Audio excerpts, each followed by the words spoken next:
Have you ever tried to act mature while your heart is making a scene? She tried, but it's hard to keep it together when the man who wrecked her youth shows up again, now as a father, and the kind of father who rushes to the hospital over every tiny symptom. Between checkups, loaded looks, and not-so-innocent coincidences, one thing becomes clear. This story isn't about starting over. It's about facing what was buried alive, the emergency room of St. Catherine's Hospital hummed with controlled chaos at 2 in the morning. Cassidy Whitlock pulled her stethoscope from around her neck, tucking a strand of chestnut hair behind her ear as she scribbled notes on a patient chart. The pediatric ward had been mercifully quiet tonight, until now. "Dr. Whitlock?" The attending nurse appeared at her elbow, clipboard in hand. "We have an infant in exam 3, 5 months old, fever of 103.2. Father's pretty shaken up." Cassidy's training kicked in immediately, though exhaustion tugged at her bones. She'd been on shift for 12 hours already, but a sick baby erased everything else. "On my way." She grabbed a fresh pair of gloves, rolled her shoulders once to shed the fatigue, and pushed through the curtain of exam room 3. The white coat felt heavier than usual tonight, or perhaps that was just the weight of too many sleepless nights catching up with her.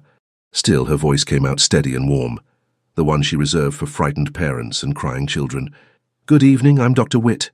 The words died in her throat. Time stopped. The fluorescent lights buzzed overhead.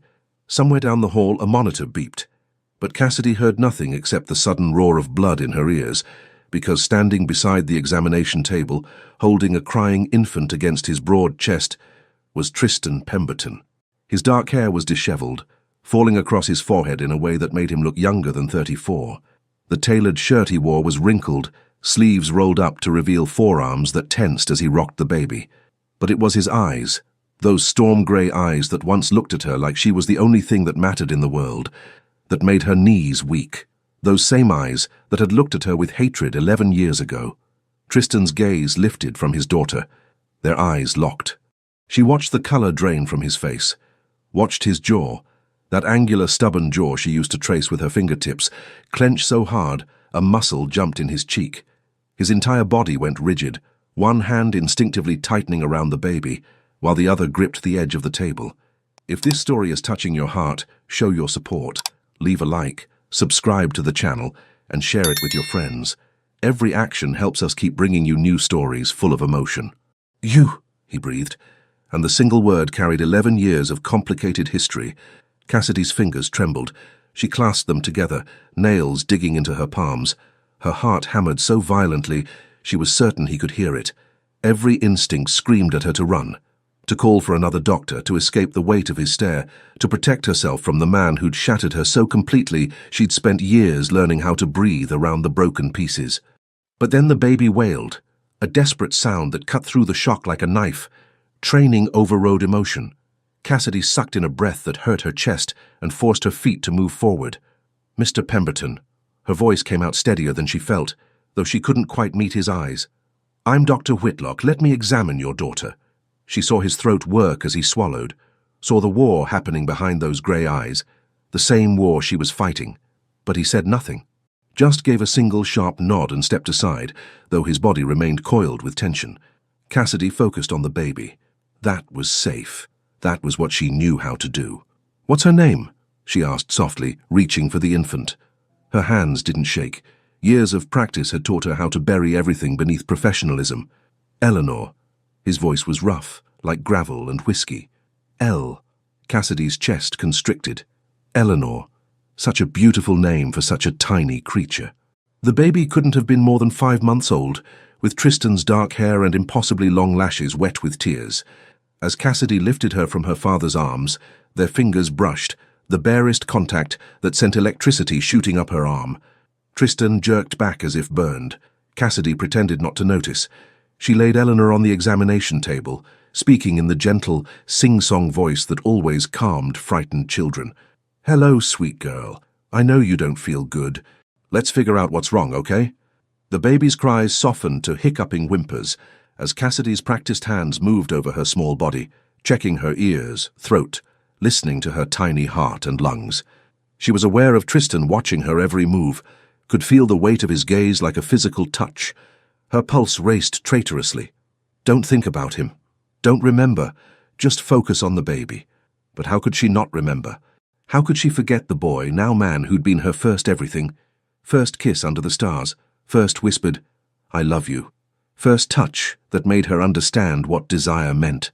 First time she'd given herself to someone completely, body and soul. First person to destroy her.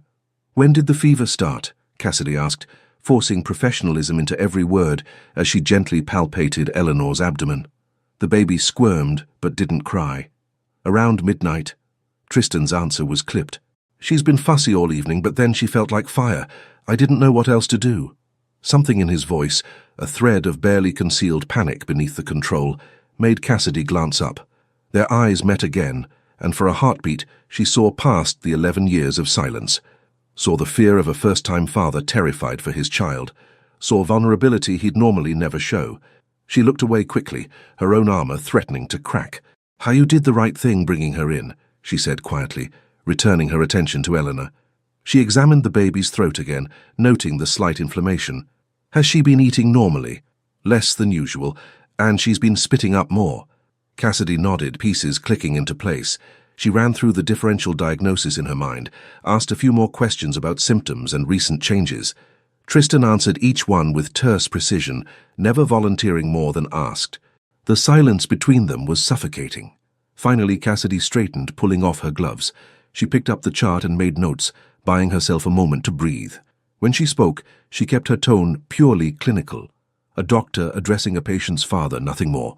"Eleanor has a viral infection causing the fever, which is normal for infants her age. However, I'm also seeing signs that suggest she may have a sensitivity to the protein in her current formula. That would explain the increased reflux and fussiness." She risked another glance at him. "I'm going to prescribe a fever reducer and recommend switching to a hypoallergenic formula. But I want to see her again in a few days to monitor how she responds." Tristan's expression was unreadable. "A few days?" "Yes."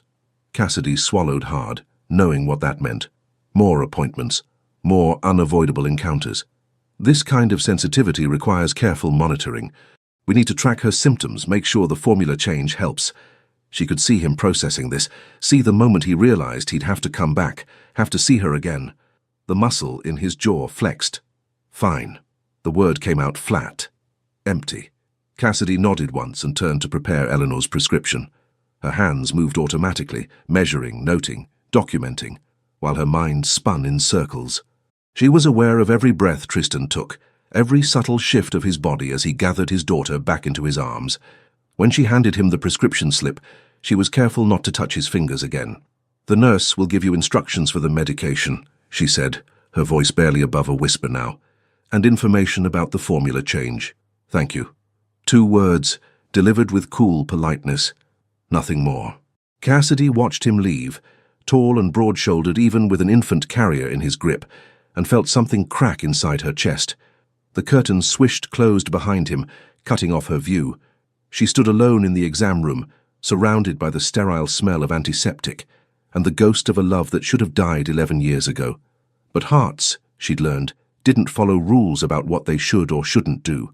Her fingers found the small silver bracelet hidden beneath her sleeve, the one she'd never been able to throw away, the one he'd given her when she was 18 and stupid enough to believe in forever. She bit her lower lip hard enough to hurt and forced herself back to work.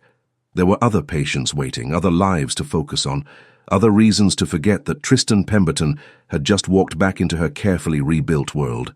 Tristan sat in the back of his Mercedes, Eleanor's car seat secured beside him, and stared at nothing. The city lights blurred past the tinted windows as his driver, Marcus, loyal for over a decade, navigated the empty pre-dawn streets in silence. Marcus knew better than to speak when his employer looked like this, jaw locked, shoulders tense, one hand absently rubbing circles on Eleanor's tiny back while she slept, finally peaceful after the medication. But Tristan's mind was anything but peaceful. Cassidy. 11 years. 11 goddamn years, and the sight of her still knocked the air from his lungs. She'd looked different. Older, of course, with her hair pulled back in a professional twist instead of falling loose around her shoulders the way he remembered. The white coat had hidden her figure, but he'd still noticed the graceful way she moved, the gentle competence in every gesture as she'd examined Elle. What he hadn't expected was how much it would hurt to see her wearing a wedding ring. Except his jaw clenched harder, she hadn't been wearing one. He'd looked. Of course he'd looked. Even hating her the way he'd convinced himself he did, some traitorous part of him had needed to know if she belonged to someone else. The absence of a ring shouldn't have mattered. It shouldn't have sent relief flooding through him in a way that made him despise himself. "Home, sir?" Marcus's quiet question interrupted the spiral of his thoughts. "Yes." Tristan's voice came out rougher than intended. He cleared his throat, glanced down at Ella's sleeping face. Her tiny features were relaxed now, no longer scrunched in pain. "Thank you, Marcus." The driver's eyes met his in the rearview mirror, a brief, knowing look that said volumes without words. Marcus had been there 11 years ago, had witnessed the aftermath of that night, the weeks that followed when Tristan had been a barely functional ghost of himself, had also been there 5 months ago, when his loveless marriage ended in a delivery room and he'd held his newborn daughter while grief and relief warred in his chest. The pediatrician was very competent, Marcus offered diplomatically. Tristan's hand stilled on Ella's back. "Yes. Will you be seeing her again?" For the follow-up, the question hung in the air between them. Tristan knew what Marcus was really asking. Are you going to run, or are you going to face this? "Elle needs proper medical care," Tristan said finally, the words coming out clipped. "Dr. Whitlock is apparently one of the best pediatricians at St. Catherine's." "I see. Damn you, Marcus, for seeing too much." The penthouse was dark and silent when they arrived. Tristan carried Elle inside, his mother meeting them in the entrance hall despite the ungodly hour. Catherine Pemberton stood there in an elegant silk robe, silver hair perfectly arranged even at 4 in the morning, concern etched in the fine lines around her eyes. "How is she?" Catherine asked softly, reaching out to brush Eleanor's forehead with practiced gentleness. "Better. Viral infection and possible formula sensitivity." Tristan moved past her toward the nursery, needing movement, needing something to do with his hands that wouldn't betray the chaos in his head. The doctor prescribed medication and recommended a formula change. Catherine followed, hovering as he laid Elle in her crib with the careful reverence he reserved only for his daughter. The baby stirred but didn't wake, one tiny fist curled against her cheek. "And the doctor?" his mother asked, too casually. "Was she helpful?" Tristan's shoulders tensed. He adjusted Ella's blanket unnecessarily, avoiding his mother's gaze. "Very professional." "Tristan." Catherine's voice held that particular tone, the one that had extracted confessions from him since childhood. "Look at me." He did, reluctantly. Catherine's sharp eyes studied his face with the perception that came from 34 years of knowing him better than he knew himself. "What happened?" she asked. "I told you, viral infection." "Not with Eleanor." Catherine crossed her arms, her expression shifting from concerned grandmother to formidable matriarch. "With you. You look like you've seen a ghost." Close enough to the truth that Tristan almost laughed. Almost. He ran a hand over his face, exhaustion suddenly crashing over him like a wave. He'd been running on adrenaline since Elle spiked that fever, and now, with his daughter safe and sleeping, everything else came flooding back. "The pediatrician," he said quietly, the words tasting like broken glass in his mouth. It was Cassidy. Catherine's expression transformed. Shock, then something that looked dangerously close to hope. "Cassidy Whitlock?" "Dr. Whitlock now, apparently." Tristan's tone was harsher than he intended. She was very professional, competent. "Did her job well?" "I imagine she did." Catherine watched him carefully. "She was always brilliant. I knew she'd wanted to go into medicine." Tristan's jaw tightened. "Did you?" "Yes. We talked about it once, before." Catherine stopped herself, but the damage was done.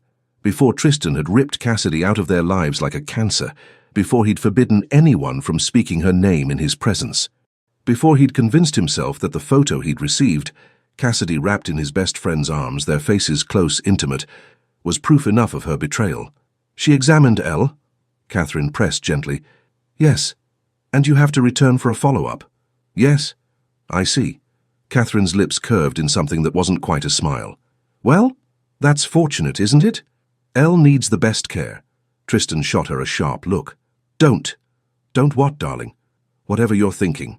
"Don't." Catherine raised an eyebrow, an expression so similar to Marcus's earlier look that Tristan nearly growled. "I'm simply thinking that your daughter has an excellent doctor. Nothing more." Liar. His mother had always liked Cassidy, had welcomed her into their home with genuine warmth, had looked at them together with the satisfied expression of a woman watching her son, finally, truly happy. until Tristan had shown her the photo and everything shattered. "Go to bed, Mother," he said tiredly, turning back to Elle's crib. "It's late." Catherine lingered a moment longer, then crossed to kiss his cheek. She was good to Elle tonight, wasn't she? Tristan closed his eyes, saw again the gentle way Cassidy's hands had moved over his daughter, the soft voice she'd used to calm Elle's cries, the genuine concern in her warm brown eyes as she'd examined every inch of his baby girl, saw the way those same eyes had gone carefully blank when they'd met his. "Yes," he admitted roughly. "She was very good to her." "Then perhaps," Catherine said quietly, pausing at the nursery door, "you should focus on that, on what's best for Eleanor, not on the past." She left before he could respond, which was probably wise.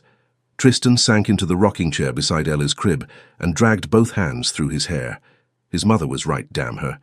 Ella needed proper medical care, and if Cassidy Whitlock was one of the best pediatricians at St. Catherine's, then his daughter deserved that level of expertise. He'd simply have to endure the appointments with professional detachment. Keep his distance. Keep it clinical. Ignore the way his heart had stuttered when she'd bitten that lower lip, the same way she used to when she was nervous. Ignore the silver bracelet he'd glimpsed beneath her sleeve, the one he'd given her for her 18th birthday, engraved with coordinates that marked the spot where he'd first kissed her. Ignore the fact that seeing her again had felt like coming up for air after 11 years of drowning. You hate her, he reminded himself savagely. She betrayed you, broke you, destroyed what you thought you had. But his traitorous heart whispered back, "Then why does it hurt this much?" Eleanor stirred in her sleep, tiny fingers flexing.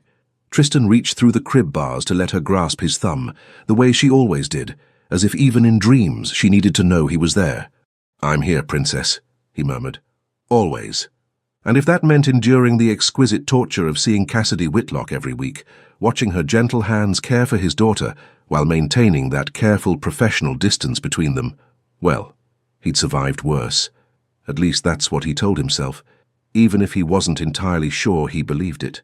Cassidy pressed her fingers to her temples and tried to focus on the patient chart in front of her. The words blurred together, meaningless scratches of ink that refused to make sense. "You look like death," a cheerful voice announced.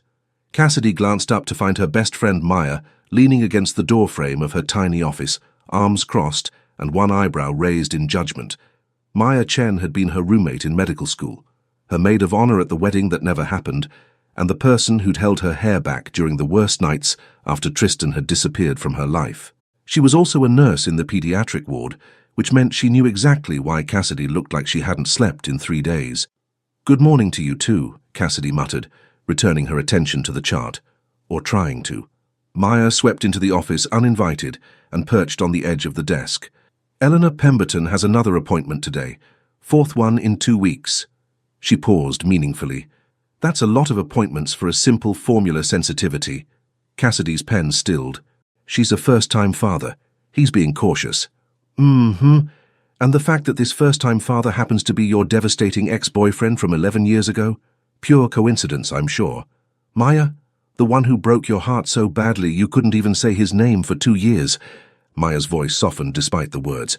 "The one you still don't." Cassidy looked up sharply. "Don't finish that sentence." Maya studied her with the unflinching directness that made her both an excellent nurse and an occasionally exhausting friend. "You still have the bracelet." It wasn't a question. Cassidy's hand instinctively moved to her wrist hidden beneath her white coat sleeve.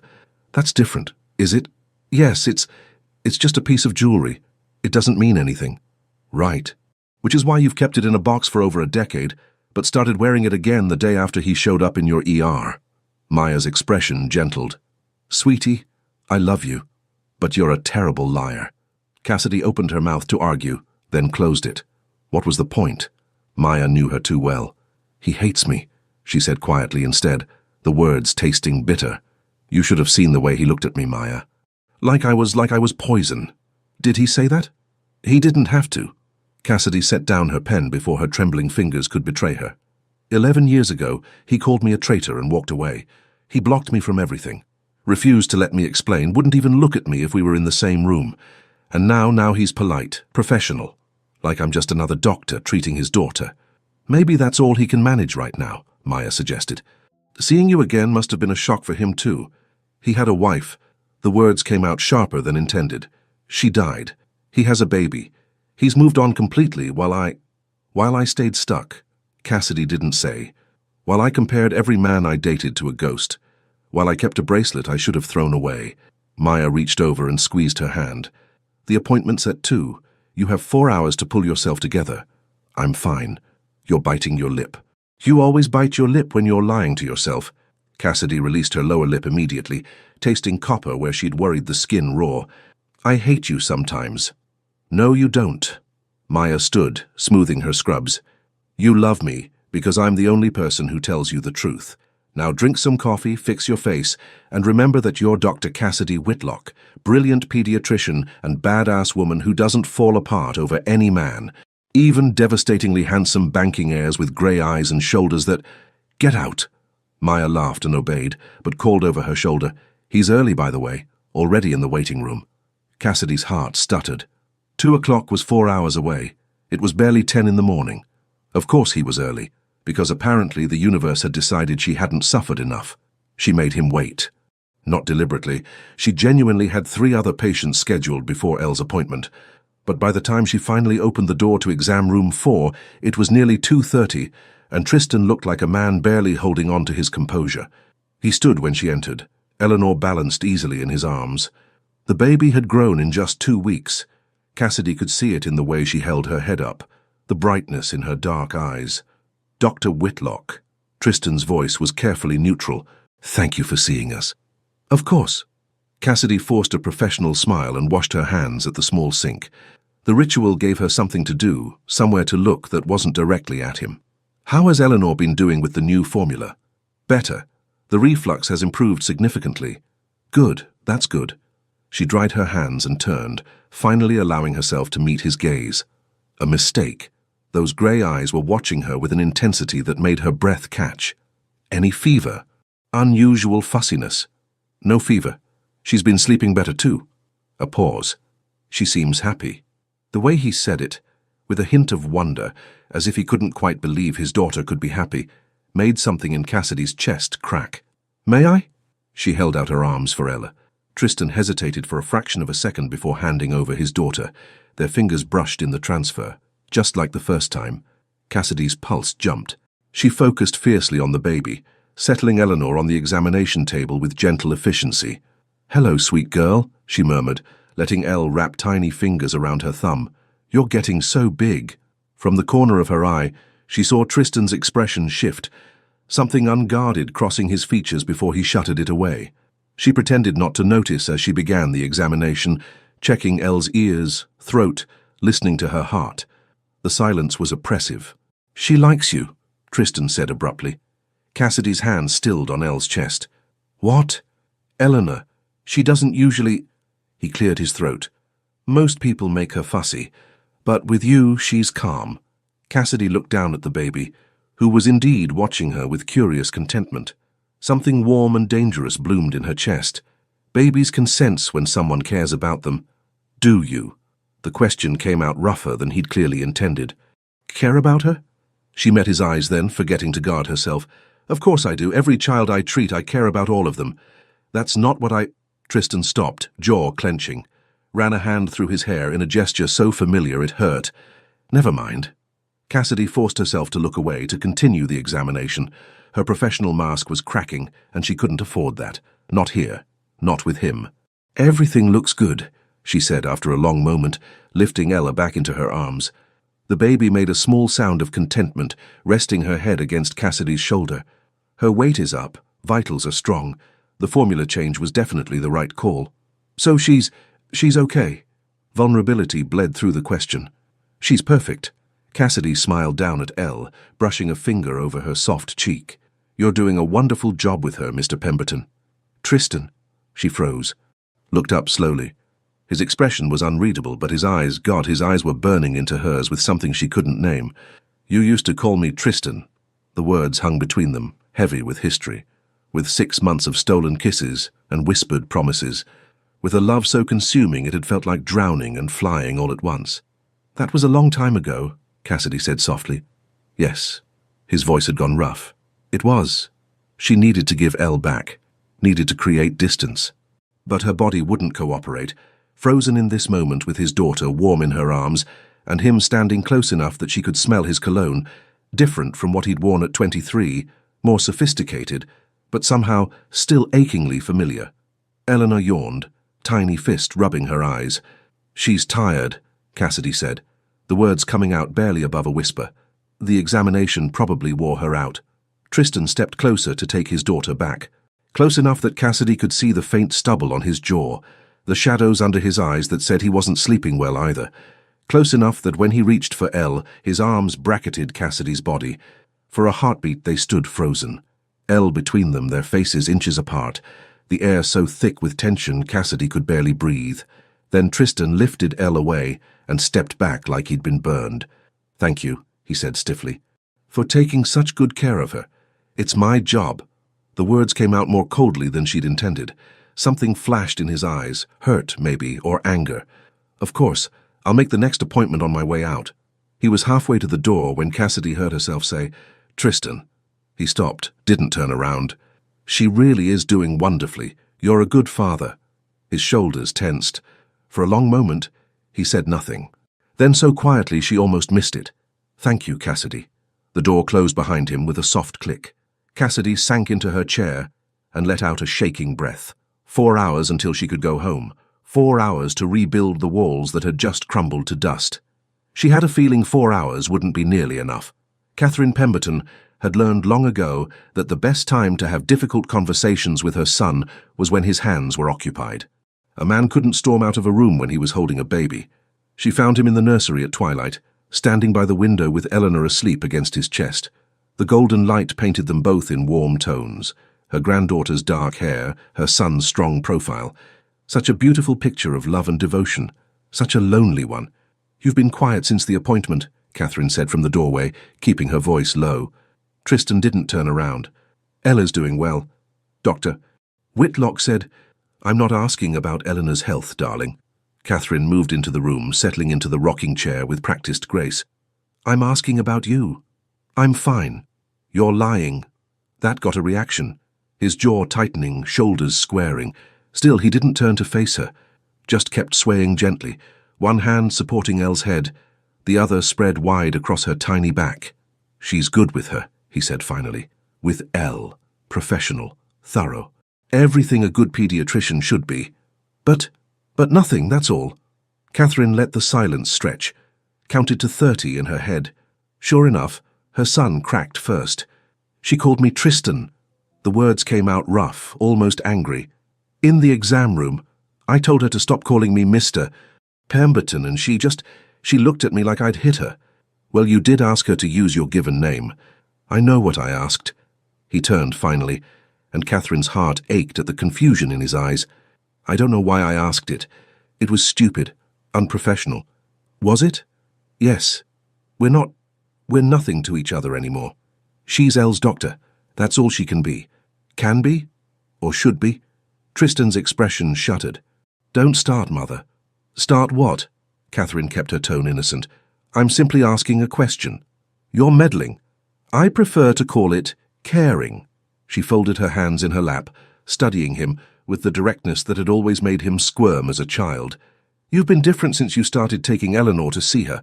More present somehow, but also more troubled. I'm the same as always. You smiled at breakfast yesterday. Actually smiled. Do you know how long it's been since I've seen that?" Tristan looked away. "Elle makes me smile." "Yes, she does. But this was different. You were reading something on your phone, probably about Eleanor's progress, and you had this expression, like for a moment you'd forgotten to be unhappy." "I'm not unhappy, darling." Catherine's voice gentled. "You've been unhappy for 11 years. Ever since—" "Don't." The word came out sharp. Elle stirred against his chest, whimpering. Immediately Tristan's entire body softened, his voice dropping to a soothing murmur as he rocked her. "Shh, princess. I'm sorry. Catherine waited until Eleanor settled back into sleep. "Tristan, I know you don't want to hear this, but I need to say it. I've been quiet for over a decade and I can't be quiet anymore." "Mother, what if you were wrong?" The words hung in the air like a grenade. Tristan stared at her, his expression cycling through shock, anger, defensiveness. "Excuse me?" "About Cassidy. What if you were wrong about what happened?" I saw the photo. His voice was ice. I saw her in his arms. You saw what someone wanted you to see. Catherine leaned forward. A single photograph, delivered anonymously, at a time when you two were happier than you'd ever been. Doesn't that strike you as convenient? She never denied it. Did you give her the chance? Catherine's tone sharpened. From what you told me at the time, you showed up, accused her and left before she could say a word. You blocked her number, refused to see her, turned away every attempt she made to reach you. Tristan's free hand clenched into a fist. She could have tried harder. How? You built a wall around yourself so high that God himself couldn't have scaled it. Catherine stood, crossing to her son. I saw that girl at your father's funeral, Tristan. 2 years after you'd ended things. She came to pay her respects even though she must have known you'd be there. He'd forgotten that, or tried to. The flash of chestnut hair in the crowd, the glimpse of a black dress before he'd deliberately looked away. He'd been 25 and still bleeding from a wound that wouldn't close. She loved you, Catherine continued quietly. I saw it every time she looked at you. That kind of love doesn't die easily. And it certainly doesn't turn into betrayal overnight. You don't know what happened. Neither do you, not really. She touched his arm gently. I liked her, darling. Very much. She was kind and genuine, and she made you laugh. She made you happy in a way I'd never seen before and haven't seen since. That doesn't mean... I'm not saying she's innocent. I'm not saying you should forgive and forget. I'm saying... Catherine paused, choosing her words carefully. Maybe it's time to hear her side of the story. Maybe it's time to ask questions instead of clinging to assumptions. Tristan turned back to the window, his profile carved from stone. Why? What difference would it make now? Because you're seeing her every week. Because your daughter adores her. Because every time you come home from those appointments, you look like a man being torn in two. Catherine's voice broke slightly. And because you deserve to know the truth, Tristan. Whatever it is. You deserve that closure. I have closure. Do you? She moved to stand beside him, both of them gazing out at the manicured gardens below. Because from where I'm standing, you're still carrying that pain like it happened yesterday. And now fate has thrown you back together, and you're fighting so hard to feel nothing that you're making yourself miserable. Eleanor sighed in her sleep, tiny fingers curling against Tristan's shirt. He looked down at his daughter with such fierce love that Catherine's eyes stung. I can't, his voice cracked. I can't go through that again, Mother. Losing her nearly destroyed me the first time. And now, seeing her with Elle, seeing how gentle she is. He stopped, swallowed hard. If I let myself question what happened, if I open that door even a crack and it turns out I was right to hate her all along, I don't know if I'll survive it. And if you were wrong? Catherine asked softly. If you've spent 11 years hating someone who never betrayed you, if you pushed away the woman you loved based on a lie. Tristan closed his eyes. That's worse. That's so much worse. Catherine wrapped her arm around her son's waist, or as much of it as she could reach with Eleanor between them. Then maybe it's time to find out. Not for romance or reconciliation, just for truth. Don't you think you both deserve at least that much? He didn't answer. But she saw the muscle jumping in his jaw, saw the way his free hand tightened on the window frame. Seeds planted, she thought. Whether they'd grow remained to be seen. Tristan couldn't sleep. He lay in bed, staring at the ceiling, his mother's words playing on an endless loop in his mind. The house was silent except for the occasional sound from Elle's room, picked up by the baby monitor on his nightstand. But inside his head, chaos reigned. What if you were wrong? He'd asked himself that question 1,000 times over the years, had tortured himself with it during the darkest nights after the breakup, when rage gave way to devastating grief. But he'd always come back to the same answer. He'd seen the proof. Cassidy in his best friend's arms, their faces close, the intimacy in their body language unmistakable. The accompanying text had been brutally clear. Thought you should know what she's really doing when you're not around. Except it had come from an anonymous number. Except Cassidy had looked genuinely confused when he'd confronted her, not guilty. Except she'd tried to explain and he'd cut her off, except, damn it, she'd kept that bracelet. He'd seen it glinting under her sleeve during their last appointment, when she'd reached up to adjust her hair, and the fabric had shifted. The same delicate silver chain he'd given her for her 18th birthday, engraved with the coordinates of the park where they'd first kissed. Why would a woman who'd betrayed him keep a gift like that for over a decade? Tristan rolled over, punching his pillow with more force than necessary. This was ridiculous. He was spiraling over ancient history when he should be focusing on L, on the bank, on the million responsibilities that came with being a single father and CEO. His phone buzzed on the nightstand. He grabbed it, grateful for the distraction. A text from an unknown number. Heard through the grapevine you're back in town. We should catch up. P. Tristan stared at the initial, his gut tightening. P. There was only one person who signed text like that. Philip Westbrook, his former best friend, the man who'd been in that photo with Cassidy, the man he hadn't spoken to in 11 years. Another text arrived. I know it's been a long time, but I miss my friend. What do you say? Coffee sometime. Tristan's thumb hovered over the delete button, but Catherine's voice echoed in his mind. Maybe it's time to ask questions instead of clinging to assumptions. Before he could second-guess himself, he typed, "Fine. Tomorrow, 10 a.m. Usual place." The response was immediate. "I'll be there." Tristan set the phone down and dragged a hand over his face. He was either about to get answers, or about to rip open wounds that had never properly healed. Either way, tomorrow was going to hurt. The coffee shop looked exactly as Tristan remembered. Exposed brick walls, mismatched vintage furniture, the same espresso machine hissing in the corner. He and Philip had spent countless mornings here during university, arguing about everything from philosophy to sports, while burning through endless cups of terrible coffee. That felt like a lifetime ago. Tristan arrived 10 minutes early and chose a table in the back corner. Habit from years of business negotiations: never sit with your back to the door, always control the exit strategy. Marcus waited in the car outside, a silent presence Tristan found oddly comforting. Philip Westbrook walked in at precisely 10 o'clock. 11 years had been kind to him. The lanky college kid had filled out into a confident man in an expensive suit, his sandy hair styled with professional precision. He spotted Tristan immediately and smiled.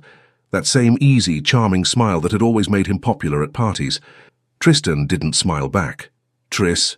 Philip crossed the shop with his hand extended. "God, it's good to see you." Tristan shook the offered hand briefly, mechanically. "Philip, you look good, really good." "Though I heard..." Philip's expression shifted to something approximating sympathy as he sat down. "I heard about your wife. I'm so sorry." "Thank you." The words came out flat. Tristan had perfected the art of accepting condolences without feeling them, just another script to follow. An awkward silence fell. Philip ordered coffee from a passing server while Tristan studied the man across from him, looking for... what? Signs of guilt? Remorse? Some indication that he'd deliberately destroyed Tristan's life 11 years ago? He saw nothing but the same affable warmth Philip had always projected. "So," Philip said once his coffee arrived, "I wasn't sure you'd agree to meet." "I wasn't sure I would either." Philip winced. "I deserve that. I know things ended badly between us." "Badly?" Tristan's laugh was sharp, humorless. "That's one way to put it." "Tris, don't call me that." The words came out harder than intended. "You lost that right when you..." He stopped, jaw clenching, forced himself to breathe. "Why did you want to meet, Philip?" Philip set down his cup carefully, his expression growing serious. "Because I miss my best friend. Because 11 years is too long to let pride and misunderstanding keep us apart." Misunderstanding. Tristan tasted the word, found it bitter. Is that what we're calling it? What would you call it? Betrayal. The word hung between them like a blade. Philip's eyebrows rose. Betrayal? Tristan, I know you were angry when I got together with Sarah after you two broke up, but calling it betrayal seems... Sarah? Tristan stared at him. "What the hell are you talking about?" Now Philip looked genuinely confused. "Your ex-girlfriend, we dated for about 6 months after you dumped her. You found out and cut me off completely. I thought... I know you cared about her, but I didn't care about Sarah." Tristan's mind was spinning. "We dated for 3 weeks and ended it mutually because there was no chemistry. I couldn't have cared less that you got together with her afterward." "Then why..." Philip shook his head slowly. "Why did you block my number, refuse to see me? I tried to reach out for months and you acted like I didn't exist." Tristan felt reality tilting sideways. "You don't know." "Know what?" "The photo." The words came out rough. "The photo of you and Cassidy. The one that showed..." He couldn't finish the sentence. Philip's face went blank. Then understanding dawned, followed immediately by horror. "Wait. You thought Cassidy and I..." He looked genuinely shocked. "Tristan, no. God, no. Cassidy and I were never..." We barely even knew each other. I saw the picture. What picture? I don't understand what you're... Tristan pulled out his phone with shaking fingers. The photo was still there, buried in an old folder he'd kept as evidence of his own stupidity. As proof that love was a weakness he could never afford again. He showed it to Philip. Philip stared at the screen, his expression shifting from confusion to recognition to something that looked like fury. "This is from my cousin's wedding, 5 years ago." He looked up sharply. Cassidy was the event photographer. We were posing for a shot with the wedding party. The floor fell out from under Tristan's world. What? She was the photographer, Tris. My cousin hired her straight out of art school because she was trying to make extra money for med school. This, he pointed at the screen. This was me being an idiot and pulling her into a group photo. There were 8 other people in the original shot. Tristan couldn't breathe. That's not... No, this was sent to me during... We were together when did you receive this? Philip's voice had gone deadly quiet. 11 years ago, July. My cousin's wedding was in June, a month before you and Cassidy broke up. Philip's hands had curled into fists on the table. Someone cropped this photo, sent it to you to make it look like something it wasn't. Who would do that? Tristan shook his head, the room spinning. 11 years of hating Cassidy, of building his entire life around the certainty that she'd betrayed him, of treating her like poison when she'd been innocent, when she'd always been innocent. I need to... He stood abruptly, the chair scraping against the floor. I need to go. Tristan. Wait. But he was already moving, pushing through the door into the bright morning sunlight that felt like knives in his eyes. Marcus appeared instantly, opening the car door, but Tristan couldn't get in, couldn't sit still, couldn't exist in his own skin knowing what he'd done, what he'd destroyed. He'd ruined the best thing in his life based on a lie, had spent over a decade nursing hatred for a woman who'd done nothing wrong, who'd tried to explain, and he'd refused to listen. God, Cassidy. His phone buzzed, a text from his secretary. Reminder, hospital charity gala tonight, 7 p.m. Your mother confirmed you're attending. The hospital, where Cassidy worked. Tristan stared at the message, his heart pounding so hard it hurt. He needed to tell her, needed to explain, to apologize, to what? Erase 11 years of cruelty with a simple, I was wrong? His phone buzzed again, this time from Catherine. Don't you dare bail on the gala. Eleanor and I will meet you there. Wear the navy suit. Despite everything, despite the world crumbling around him, Tristan almost smiled. His mother had known, had probably suspected for years. That's why she'd pushed him to question his assumptions. He typed back, I'll be there. Then, before he could second-guess himself, he pulled up Philip's number. The man had followed him outside and stood a respectful distance away, concern etched in his features. I need your help, Tristan said roughly. I need to find out who sent that photo. Philip's expression hardened. Consider it done. Cassidy smoothed her hands over the deep green silk of her dress and tried to calm her racing heart. She hated these charity galas, the forced small talk, the overwhelming crowds, the feeling of being watched and judged. But the hospital required attendance from senior staff, and she'd learned early in her career that saying no wasn't an option. At least Maya would be there. You look gorgeous, her best friend announced, appearing in the bathroom doorway of Cassidy's small apartment.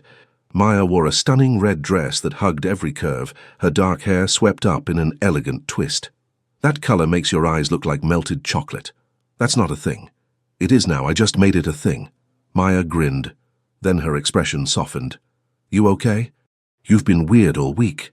Cassidy thought about the 4 appointments she'd had with Tristan and Eleanor in the past 2 weeks, about the way his eyes followed her movements, about the accidental touches that sent electricity through her body, about the moment he'd asked her to call him by his first name, and the instant regret she'd seen flash across his face.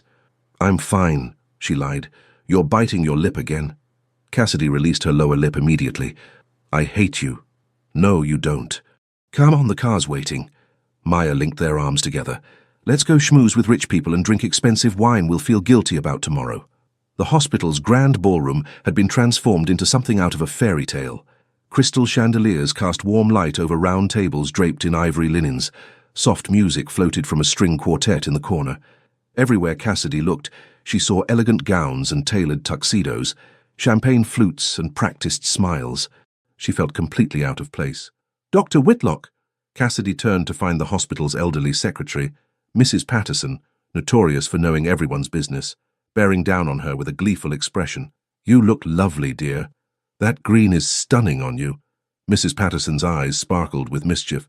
"I do hope you'll save a dance for some of our generous donors tonight." "I'm not much of a dancer," Cassidy said politely. "Nonsense. Everyone can dance." Mrs. Patterson leaned in conspiratorially. "Besides, I happen to know a certain handsome father of one of your patients will be in attendance. Perhaps he'd appreciate the opportunity." Cassidy's heart stuttered. "I don't think—" "There you are, darling." She turned to find herself face to face with a tall, sandy-haired man in an impeccable suit. He looked vaguely familiar, handsome in a practiced way, with blue eyes that crinkled at the corners when he smiled. "I'm sorry," Cassidy said. "Have we met?" "Philip Westbrook." He extended his hand. "We actually met years ago at my cousin's wedding. You were the photographer, though I doubt you'd remember. You had about 200 people demanding perfect shots that night." Recognition clicked. "Oh, yes, I remember. Your cousin was lovely." "She still is. Married with 3 kids now." Philip's smile widened. "I heard you'd become a doctor. Pediatrics, right? That's wonderful. My company's actually one of the hospital's sponsors, so I try to make these events when I can. That's very generous. It's a good cause.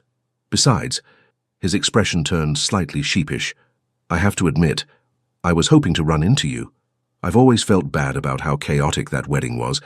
Let me make it up to you with a dance later." Before Cassidy could respond, Maya appeared at her elbow. "Cassidy, Dr. Morrison wants to introduce you to—" She stopped mid-sentence, her eyes going wide. Cassidy turned to see what had captured her friend's attention, and there, standing in the entrance to the ballroom, in a navy suit that fit him like it had been designed specifically to destroy her composure, was Tristan Pemberton. Their eyes met across the crowded room. The world stopped turning, and Cassidy realized with stunning, terrifying clarity that tonight was going to change everything. Tristan had attended hundreds of galas in his life, had learned to navigate them with practiced ease. The right smile, the right handshake, the right words that opened wallets and secured deals. He could work a room in his sleep, but tonight he couldn't focus on anything except the woman in the green dress.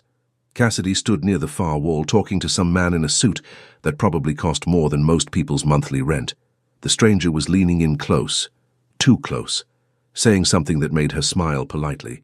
Tristan's hand tightened around his champagne flute until he heard the glass crack. "Easy there, darling." Catherine materialized at his elbow, elegant in silver silk. "That crystal is 19th century Venetian. It would be a shame to shatter it." Tristan forced his grip to relax, set the glass down on a passing server's tray with more force than necessary. "I didn't know she'd be here. Didn't you?" Catherine's tone was too innocent. "It's a hospital charity event. She's a senior pediatrician. Where else would she be?" He shot his mother a sharp look. She smiled serenely back. "You planned this. I merely ensured you didn't bail at the last minute. What you do with the opportunity is entirely up to you." Catherine patted his arm. "Now, if you'll excuse me, I see Dr. Morrison, and I've been meaning to discuss the pediatric wing expansion with him." She glided away before Tristan could protest, leaving him standing alone at the edge of the ballroom like an idiot. His eyes found Cassidy again automatically. The man, Philip Westbrook, he realized with a jolt, was still monopolizing her attention. As Tristan watched, Philip said something that made Cassidy laugh, a genuine sound that Tristan felt like a knife between his ribs. He'd made her laugh like that once, had lived for those moments when her face would light up, when joy would transform her from beautiful to absolutely radiant. Now someone else was making her smile, someone who probably hadn't spent 11 years treating her like she was worthless. Jealousy, irrational, burning, possessive, clawed through Tristan's chest. He started moving before he could think better of it. Cassidy was trying very hard to focus on Philip's story about his company's latest venture in sustainable technology. She was. But her entire body was hyper-aware of Tristan's presence across the room, could feel his gaze on her like a physical touch. She hadn't seen him since their last appointment 3 days ago, hadn't stopped thinking about the way he'd looked at her when she'd complimented his parenting, like she'd given him something precious and fragile that he didn't know how to hold. "And that's when we realized the entire prototype was backwards," Philip finished with a laugh. "Can you imagine?" Cassidy smiled automatically. "That must have been frustrating." "It was a disaster, but we fixed it, and now—" "Cassidy? Are you all right? She forced herself to focus on Philip's concerned face. I'm fine. Sorry, it's just been a long week. I can imagine. Pediatrics must be exhausting. Philip's expression softened. Listen, I know this is forward, but would you like to dance? I promise I'm better at waltzing than I am at telling stories. Before Cassidy could answer, before she could even process the question, a familiar voice cut through the conversation like a blade. I'm afraid Dr. Whitlock already promised this dance to me. Cassidy's heart stopped. Tristan stood beside them, tall and commanding in his navy suit, his grey eyes fixed on Philip with an intensity that could cut glass. There was something different about him tonight, something raw and barely controlled beneath his usual icy composure. Philip raised an eyebrow, clearly recognizing the challenge. I don't believe we've been introduced. Philip Westbrook. I know who you are. Tristan's tone was arctic. He didn't offer his hand. The tension crackled between the two men like lightning. Cassidy looked between them, confusion warring with the sudden, traitorous flutter in her chest. Tristan, she said quietly, I didn't promise you a dance. His eyes cut to her, and the intensity in them stole her breath. Then let me ask properly. He extended his hand, palm up, a gesture that somehow felt more intimate than a touch. Dance with me, Cassidy. It wasn't really a question, but it wasn't quite a demand either. It was something else entirely, something desperate and pleading beneath the surface command. She should say no, should maintain professional distance, should protect herself from the man who'd already shattered her once. But when had she ever been able to deny him anything? Cassidy placed her hand in his. The contact sent electricity shooting up her arm. Tristan's fingers closed around hers, firm, warm, possessive. And for a moment, neither of them moved, just stood there, hands joined, staring at each other while the ballroom faded to background noise. Excuse us, Tristan said to Philip without looking away from Cassidy. He led her onto the dance floor as the quartet shifted into a slow waltz. Cassidy was aware of people watching, of Maya's shocked expression from across the room, of Mrs. Patterson practically vibrating with delight. But all of that dissolved the moment Tristan's hand settled on her waist. He pulled her closer than was strictly proper, close enough that she could smell his cologne, cedar and something darker, more complex. Close enough to see the fine lines around his eyes, the tension in his jaw, the way his pupils had dilated. You're causing a scene, she whispered.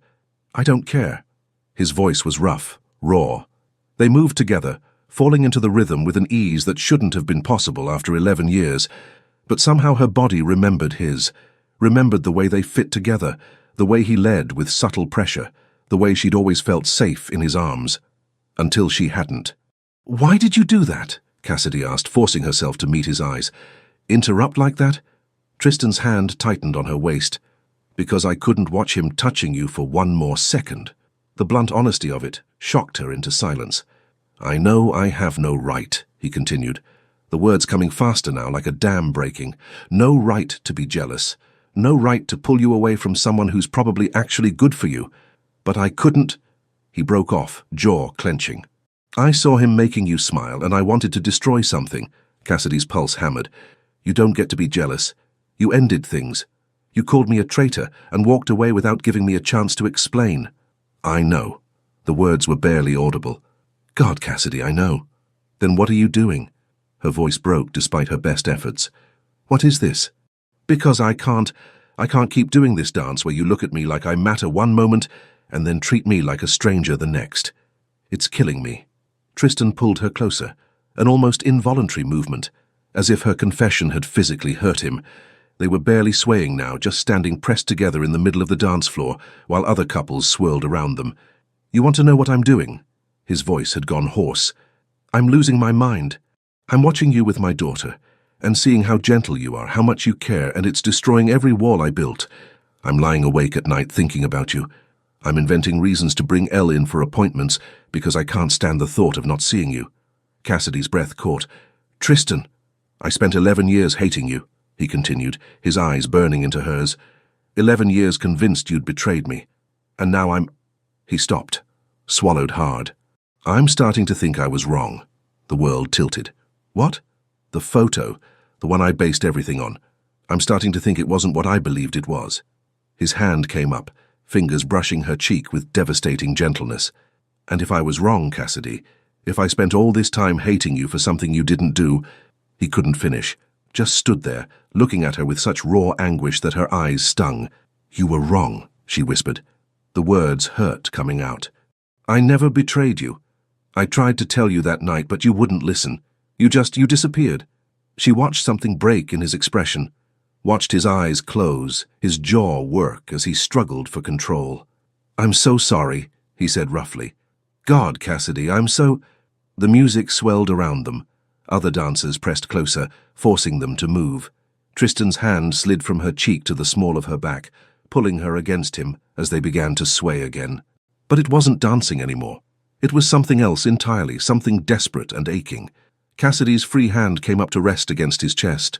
She could feel his heart hammering beneath her palm, as wild as her own. "I don't know if I can forgive you. I don't know if I can trust you not to hurt me again." "I know." His voice broke. "I wouldn't trust me either." They moved in silence for a long moment, lost in each other. Tristan's eyes traced her face. Her eyes, her lips, the curve of her neck, like he was trying to memorize every detail, like he was drowning and she was air. "I kept it," Cassidy heard herself say. "The bracelet. I never took it off." His eyes snapped to hers, then dropped to her wrist. The delicate silver chain glinted in the chandelier light. She watched his throat work, watched his free hand rise to trace the metal with shaking fingers. "Why?" The question was barely audible. "Because no matter how much you hurt me, I couldn't let go." The admission cost her everything. "I tried. God knows I tried. But you were everything to me, Tristan. My first love. My first everything. And some stupid part of me kept hoping that maybe someday you'd—" She stopped, unable to finish. Tristan's hand cupped her face, thumb brushing away a tear she hadn't realized had fallen.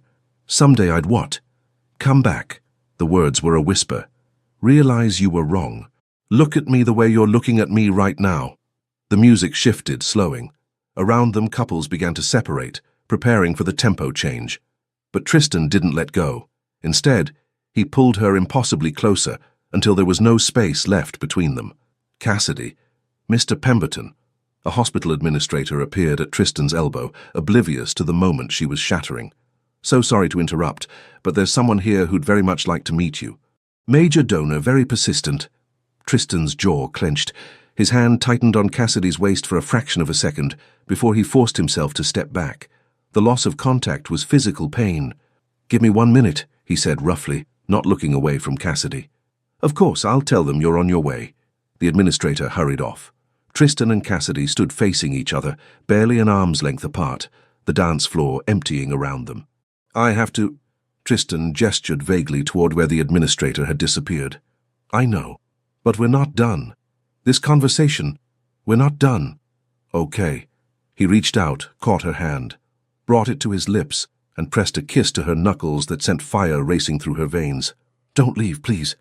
"Not yet."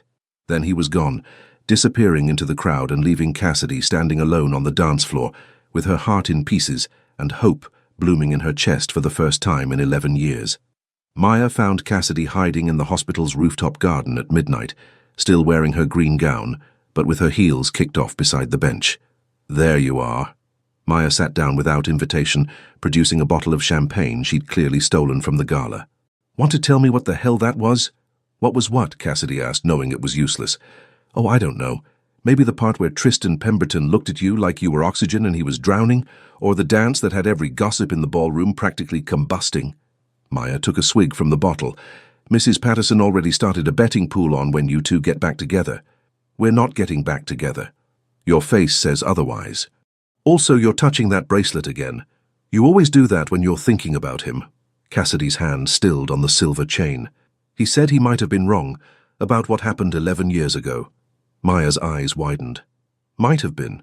He said he's starting to think the evidence he had wasn't real, that maybe I didn't—" Her voice cracked. "Maya, what if someone set me up? What if all of this was based on a lie? Then whoever did it deserves to have their ass kicked into next week." Maya's expression turned fierce. "Do you have any idea who would do that?" Cassidy shook her head slowly, then stopped. A memory surfaced, hazy, distant, but suddenly significant. There was this guy, Philip something. He was Tristan's best friend back then. Okay. He was always around. Nice, friendly, but sometimes he'd say things that felt off.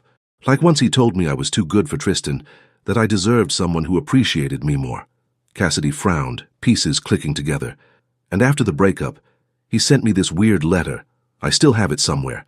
I kept it because it seemed so strange at the time. What did it say? Something about how he understood what I was going through, how Tristan didn't deserve my tears, how if I ever needed a friend. Cassidy's eyes widened. Oh, God. Maya, he was at the gala tonight. He asked me to dance right before Tristan showed up. Maya sat up straighter. Philip Westbrook, sandy hair, expensive suit, looks like he sells boats to rich people. That's him. How do you know? Because I saw him watching you and Tristan dance like he wanted to set something on fire.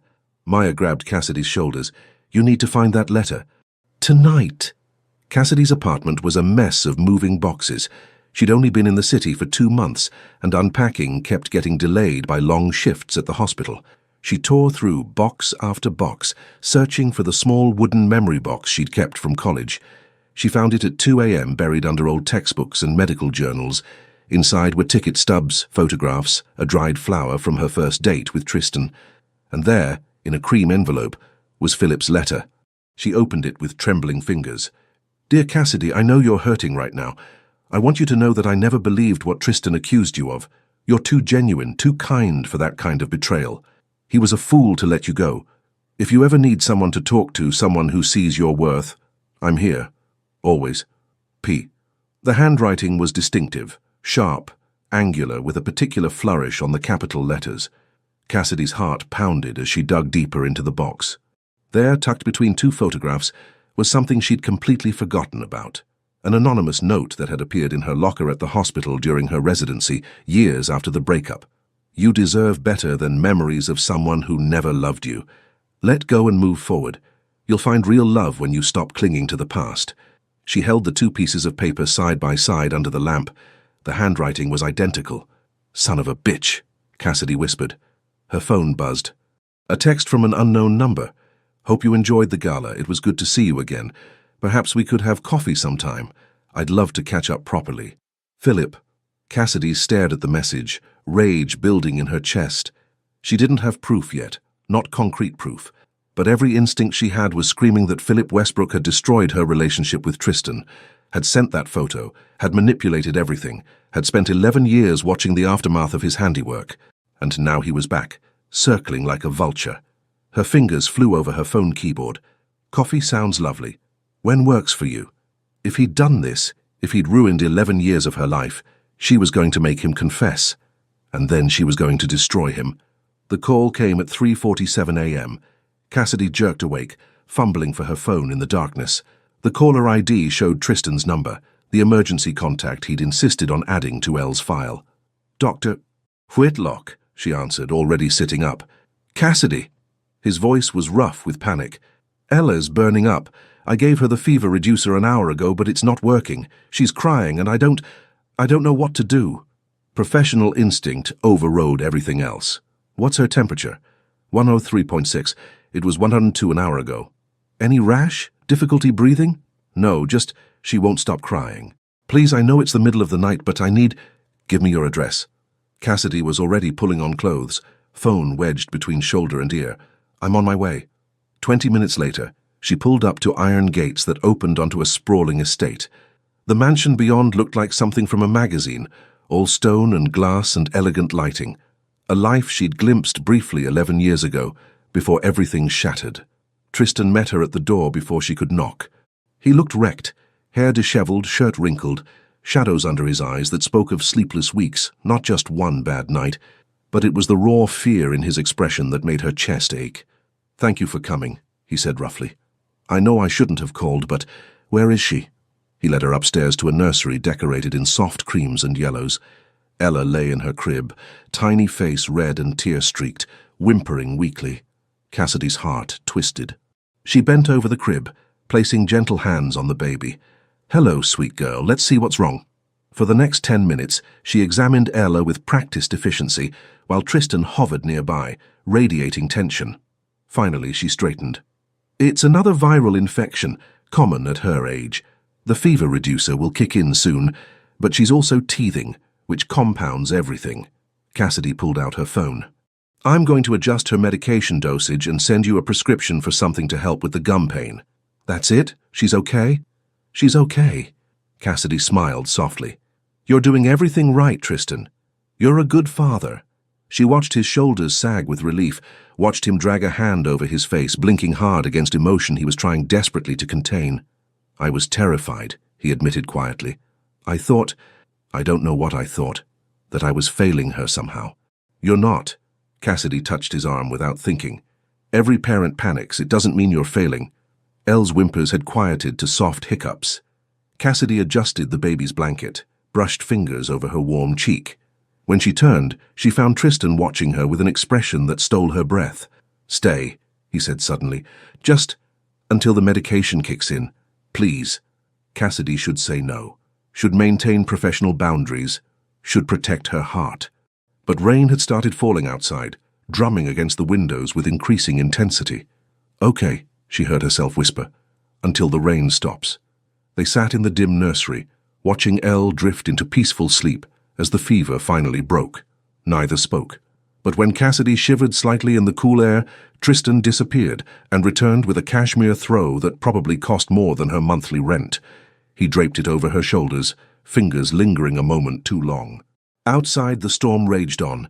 Inside, something dangerous and inevitable was building between them, something that felt like falling and drowning and coming home all at once. And for the first time in 11 years, neither of them wanted to run from it. Elle slept peacefully, her breathing soft and even. The fever had broken, leaving her cheeks flushed, but no longer burning. Cassidy stood from the rocking chair, careful not to make noise. She's going to be fine, she whispered to Tristan, who hadn't moved from his position by the crib. The worst is over. He nodded, but didn't speak, just kept watching his daughter with fierce protectiveness that made Cassidy's chest ache. I should go, she said quietly. Though the rain outside had intensified to a downpour, Tristan finally looked at her. The storm's getting worse. Stay. At least until it passes. It was nearly 5 in the morning. The rain showed no signs of stopping. And despite every warning bell in her head, Cassidy found herself nodding. They moved downstairs in silence. The mansion felt different at this hour. Intimate somehow, despite its grand proportions. Tristan led her to a sitting room where floor-to-ceiling windows revealed the rain-soaked gardens beyond. Tea? He offered, his voice rough from exhaustion. You don't have to? Please, let me do something. There was a vulnerability in the request that she couldn't deny. While he disappeared into the kitchen, Cassidy curled into the corner of a plush sofa, pulling the cashmere throw tighter. She should feel awkward, out of place in this world of wealth and privilege. Instead, she felt strangely at peace. Tristan returned carrying 2 steaming mugs, prepared with a care that surprised her. He'd remembered. Chamomile with honey, no milk, her favorite from 11 years ago. You remembered, she said softly as he handed her the cup. His eyes met hers. I remember everything. The words hung between them, heavy with meaning. Cassidy took a sip to avoid responding, letting the warmth spread through her.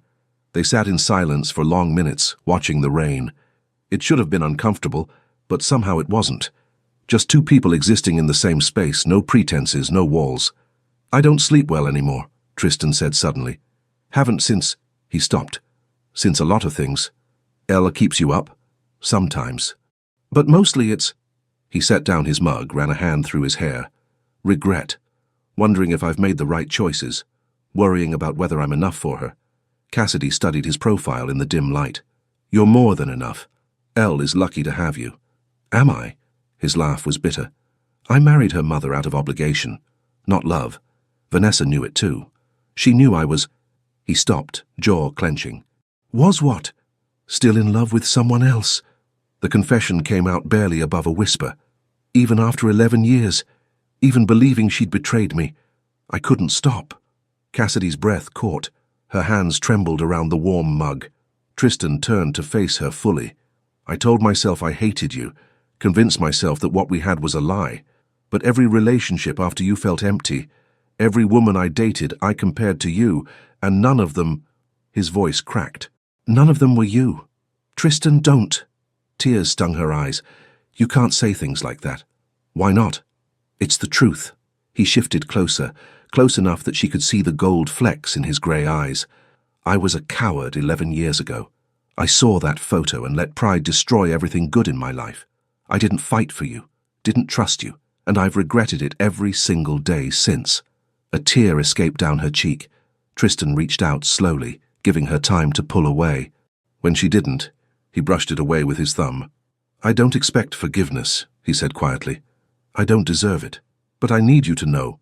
You were never nothing to me. You were everything. Outside, lightning split the sky. Inside, Cassidy's carefully rebuilt walls finally crumbled to dust. The rain slowed to a drizzle around 6 in the morning. Dawn light filtered through the windows, painting everything in shades of silver and gold. Cassidy stood, though every part of her wanted to stay. I should go. I have a shift at 8. Tristan rose with her, tension coiling through his frame. Cassidy, what I said, don't take it back. The words escaped before she could stop them. Please, if you're going to take it back, just don't say anything. I wasn't going to take it back. He stepped closer, close enough that she had to tilt her head to meet his eyes. I meant every word, but I need you to understand. I'm not asking for anything. I have no right to ask for anything. Then what do you want? The question hung in the air between them. Tristan's hand lifted, hesitated, then gently tucked a strand of hair behind her ear. The gesture was so familiar, so achingly tender, that Cassidy's eyes burned. I want to prove I'm not the same man who hurt you, he said quietly. I want a chance to show you who I am now, but only if you want that too. No pressure, no expectations. Cassidy should say no, should protect herself, should remember that this man had shattered her once and could do it again. But when she looked at him, really looked, she didn't see the cold stranger who'd called her a traitor. She saw the boy who'd made her laugh until her sides hurt, the man who'd held her through nightmares and kissed her like she was precious, the father who loved his daughter with fierce devotion. I don't know if I can trust you, she admitted, but I want to. God help me, I want to. Something raw and hopeful flared in his expression. That's enough, that's more than I deserve. He walked her to the door. Marcus was already waiting with the car, discreet as always. As Cassidy moved to leave, Tristan caught her wrist gently. Thank you, he said, his thumb brushing over her pulse point. For coming, for caring about Elle, for... He swallowed hard. For everything. The touch burned through her. Cassidy looked down at his hand on her wrist, then up at his face. You're welcome. She pulled away before she could do something stupid like kiss him. The drive home passed in a blur. Her apartment felt empty and cold after the warmth of his home. She showered, changed into scrubs, and headed to the hospital on autopilot. Maya took one look at her and dragged her into the supply closet. Okay, spill. You look like you haven't slept and you have that expression. What expression? The one that says Tristan Pemberton did something that scrambled your brain. Maya crossed her arms. What happened? Cassidy told her everything. The emergency call, the night in the mansion, the confession in the rain. With each word, Maya's eyes grew wider. Holy shit, Maya breathed when she finished. He's in love with you. Like completely, devastatingly in love with you. He didn't say that. He didn't have to, sweetie. The man basically confessed he's been pining for 11 years. Maya gripped her shoulders. The question is, what are you going to do about it? I don't know. Cassidy's voice cracked. I'm terrified, Maya. What if I let myself fall again and he... What if you don't, and you spend the rest of your life wondering? Maya's expression softened. Look, I'm not saying jump back into his arms. But maybe give him a chance to prove he's changed. Cassidy's phone buzzed. A text from Tristan. Elle's temperature is normal this morning. Thank you again for last night. For everything. Her heart stuttered at the double meaning in those words. She typed back, I'm glad she's better. Call if you need anything. Maya read over her shoulder and grinned. You're already giving him a chance, aren't you? Cassidy bit her lip to hide her smile. Maybe she was. Tristan stared at the evidence spread across his desk. Financial records, phone logs, security footage from the hotel where Philip's cousin's wedding had taken place, footage that showed Philip deliberately positioning himself and Cassidy for a photograph, then stepping away before the group shot was taken. And most damning, the burner phone Philip had purchased 11 years ago, just days before Tristan received that anonymous message. Marcus had worked quickly, too quickly for Philip to cover his tracks. Sir, Marcus said quietly from the doorway, Mr. Westbrook is here. Tristan's jaw clenched. Send him in. Philip entered with his usual confident smile, but it faltered when he saw Tristan's expression. Tris, everything okay? Sit down. Something in Tristan's voice made Philip's smile disappear entirely. He sat, wariness creeping into his features. Tristan slid the photo across the desk, the original uncropped version showing 8 people, including Cassidy with a camera around her neck. "Recognize this?" Philip's face went pale. "Where did you get that?" "Your cousin was very helpful, gave me access to all the wedding photos." Tristan's voice was ice. "Interesting how someone cropped this image to remove everyone except you and Cassidy. Even more interesting how that cropped version arrived at my phone from a burner number." He tossed the phone records across the desk. "Care to explain?" Philip stood abruptly. "Tristan, I can explain." "Sit down." The command was lethal. Philip sank back into his chair, all pretense gone. For a long moment he said nothing. Then, slowly, bitterly, he laughed. "You really want to know?" Philip's eyes were hard now, all charm stripped away. "Fine. She should have been mine. From the beginning she should have been mine." Tristan's hands curled into fists. "What?" "I saw her first at that stupid coffee shop. I was going to talk to her, but you walked in and—" Philip's voice turned venomous. "You always had to have everything, didn't you? The money, the family name, the easy charm, and then her too. Perfect, sweet Cassidy who looked at you like you hung the moon. So you destroyed us." The words came out strangled. "I gave you what you deserved. You didn't appreciate her, didn't see how lucky you were." Philip leaned forward. "I watched you two for months waiting for you to screw it up, but you didn't. She loved you completely. So I had to—" He stopped, jaw tight. "You had to what?" Tristan's voice was deadly quiet. "Forge evidence? Destroy an innocent woman's reputation? Ruin 11 years of our lives because you were jealous? She would have gotten over you. She was supposed to come to me for comfort, and I'd show her what real love looked like." Philip's laugh was bitter. "But she didn't. She just closed herself off, grieved like you died, for years." Tristan felt something break inside his chest.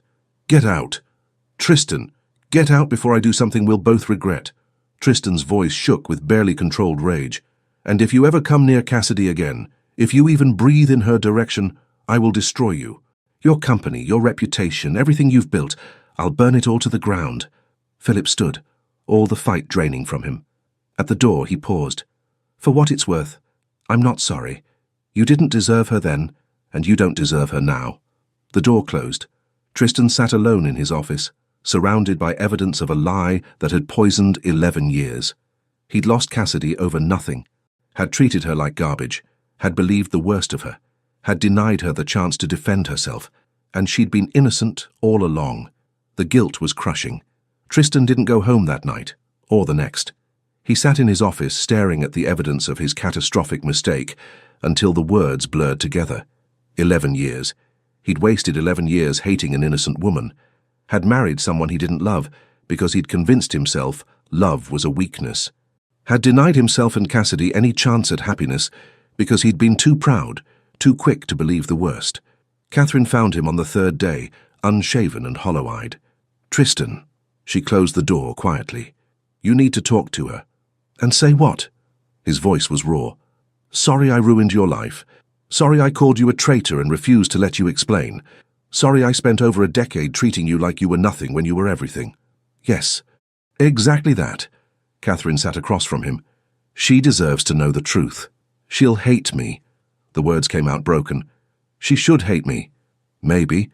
Or maybe she'll surprise you." Catherine's expression softened. "But you can't hide in this office forever. Ella needs you, and Cassidy is better off without me." Tristan stood, turning to the window. "I can't face her, Mother. Not yet. I can't look her in the eye and tell her that I destroyed us over a lie." Catherine tried to argue, but Tristan was already shutting down, retreating behind walls he'd built long ago. He cancelled Elle's next appointment through his secretary, sent Marcus to pick up medications, avoided any place he might see Cassidy. 7 days passed in a blur of guilt and self-loathing. Then Ella's fever spiked. It came on suddenly. One moment she was fussy, the next burning up and lethargic in a way that terrified him. Her temperature climbed to 104.5 despite medication. Her breathing grew labored. "We need to go to the hospital," Catherine said, already grabbing the baby carrier. "Now." The emergency room was chaos. Ella was whisked away immediately, doctors and nurses swarming. Tristan tried to follow, but a nurse stopped him gently. "Let us work. Someone will update you soon.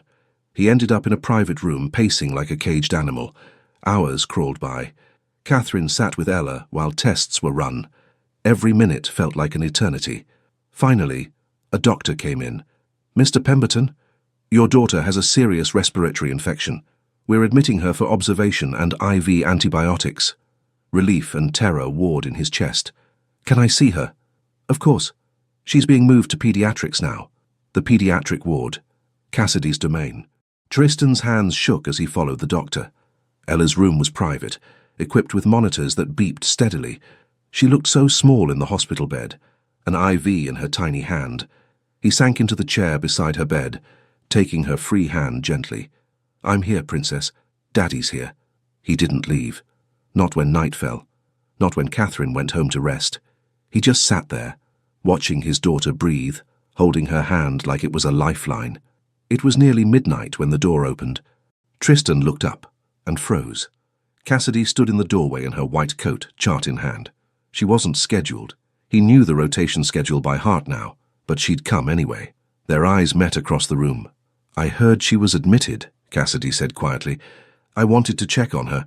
Tristan couldn't speak, could barely breathe. 7 days of avoiding her, and now here she was, looking at his daughter with such genuine concern that his chest cracked wide open. "She's going to be okay," Cassidy continued, moving to check Ella's vitals. "The antibiotics are working." "Cassidy," her name came out broken. "I need to tell you something." Cassidy's hands stilled on Ella's chart. "Tristan, you don't have to. I know the truth." The words tumbled out, raw and desperate. "About the photo, about Philip, about everything." She turned slowly, her expression carefully neutral. "What?" "Philip forged it. The photo of you two. It was from his cousin's wedding where you were the photographer. He cropped out everyone else and sent it to me anonymously." Tristan's voice cracked. "You were innocent. You were always innocent, and I—" He couldn't finish. Just stood there, shoulders shaking with the weight of what he'd done. Cassidy set down the chart with trembling fingers. "You know, I confronted him. He confessed everything. He was—" Tristan dragged a hand through his hair. "He was in love with you. Obsessed. He destroyed us because he thought you should have been his." "I know." Tristan's head snapped up. "What?" "I found old letters. Compared handwriting. I've suspected for days now." Her voice was steady, but her eyes glistened. "I was going to tell you, but then you disappeared. Cancelled Elle's appointments, avoided me. I couldn't face you." The confession tore from his throat. "Knowing what I'd done, what I'd believed, I couldn't look you in the eye and— And what?" Cassidy's voice rose, control finally cracking. "Tell me the truth? Give me the closure I've needed for 11 years? You thought hiding was better than giving me that. I thought you'd hate me. I do hate you!" The words exploded from her, years of pain finally erupting. "I hate that you didn't trust me. I hate that you believed the worst without question. I hate that you took 11 years from us, 11 years we could have had, and threw them away because you were too proud to listen." Tears streamed down her face now. Elle stirred at the raised voices, whimpering softly. Immediately, Cassidy bent over the crib, her anger transforming to gentle comfort as she soothed the baby back to sleep. Tristan watched her, his heart shattering. Even furious with him, she couldn't help caring for his daughter. "But I hate myself more," Cassidy whispered once Elle settled. "Because even knowing all of that, even with all the pain and anger and wasted years, I never stopped loving you. The world stopped." "What?" Tristan breathed. Cassidy turned to face him, tears still falling. "I never stopped. I tried. God, I tried so hard, but you are—" Her voice broke. "You're still the only one."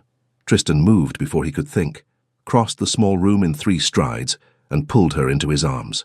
She fought him for half a second before collapsing against his chest, sobs finally breaking free. "I'm so sorry," he whispered into her hair, his own tears falling. "I'm so goddamn sorry, Cassidy. I don't deserve your forgiveness. I don't deserve anything from you, but I love you. I've loved you every single day for 11 years, even when I tried to hate you. You're everything to me. Everything." She pulled back just enough to look at him, and the devastation in her eyes nearly broke him. "Tell me to leave," Tristan said hoarsely.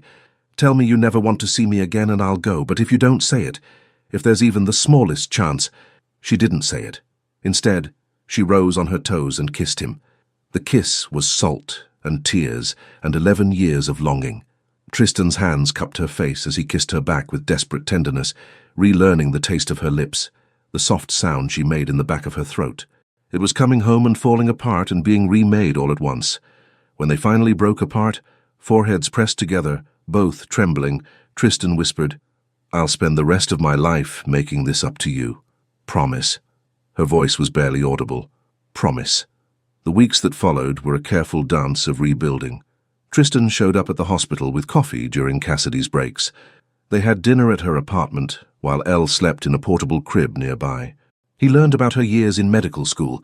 She discovered his fear of failing as a father. Slowly, trust began to bloom in the spaces where hurt had lived. Catherine welcomed Cassidy back into their lives with fierce joy.